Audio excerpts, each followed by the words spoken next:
What if the real story wasn't about how they escaped, but why they were never meant to?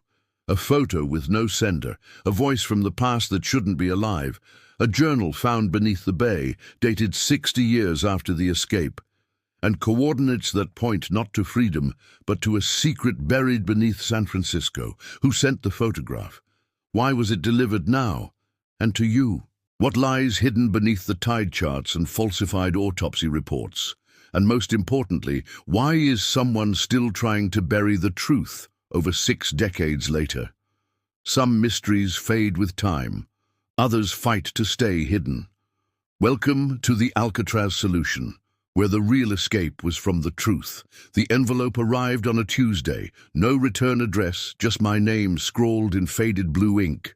Inside was a single photograph. 3 elderly men on a beach, arms around each other's shoulders, smiling against a backdrop of palm trees and turquoise water. On the back, written in the same blue ink, Morris, John, Clarence, Brazil, 2016. I nearly dropped it. As the lead archivist for the Alcatraz Museum's 2025 exhibit on America's most famous prison escape, I'd spent 2 years sifting through evidence, theories, and legends. Yet somehow, this photograph had found its way to my apartment, not my office. My phone rang. Unknown number. Hello? Have you received it? The voice was elderly, raspy, with a southern drawl. Who is this? Someone who knows what they never wanted you to find. Check the timestamp in the photo's metadata, then the tide charts for June 11, 1962. They've been lying all along. Click. I examined the photo more carefully. It seemed authentic, not digitally altered. The men would be in their 90s now, but their features. I pulled up FBI age progression images of Frank Morris and the Anglin brothers. The resemblance was uncanny. The next morning, I arrived at the museum early. My colleague, Dr. Reyes, was already there, hunched over a laptop. "You look like you've seen a ghost," she said, glancing up. "Maybe I have," I replied, placing the photograph on her desk. She studied it, her expression shifting from curiosity to disbelief. "Where did you get this?" "It was sent to my home address. Look at the metadata." She ran the analysis, eyebrows rising. This is from 2016, but that's impossible. What if it isn't? I pulled up the Dutch researchers' tidal simulation from 2014. They proved it was possible to survive the swim if they left between 11 Schaun and midnight. What if they made it? Even if they did, they'd be dead by now, she said flatly. Maybe. I hesitated. I need access to the restricted files. Dr. Reyes tensed.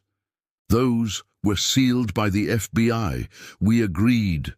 "I know what we agreed," I interrupted, "but something doesn't add up."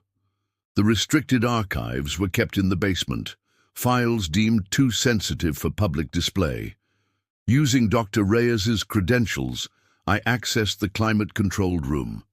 The 2013 letter was there, the one claiming to be from John Anglin, confessing they had all survived. As I studied it, something caught my eye.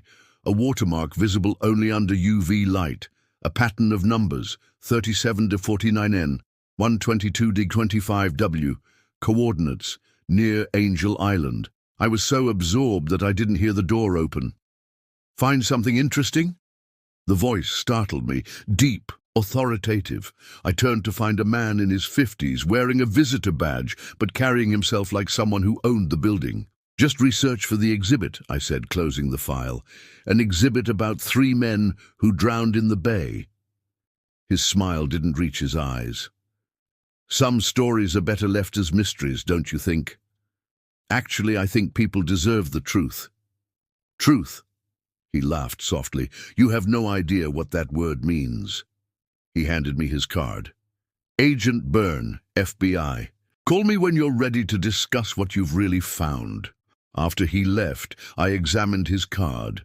The office address was for a building that had been demolished 3 years ago. That night, I took a boat to the coordinates from the watermark. The fog was thick, reducing visibility to mere feet, but my GPS was precise. I anchored at the exact spot and prepared to dive. 20 feet down, I found it.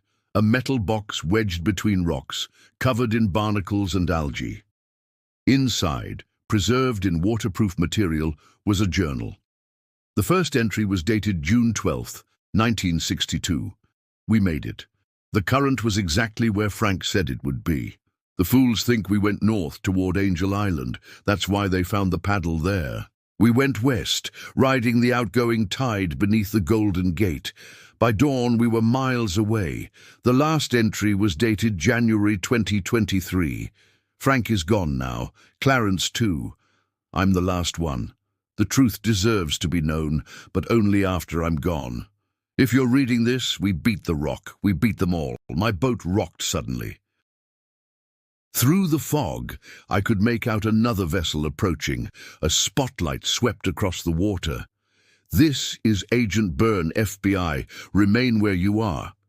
But he wasn't FBI. The real FBI had no record of him. I'd checked. I started the engine.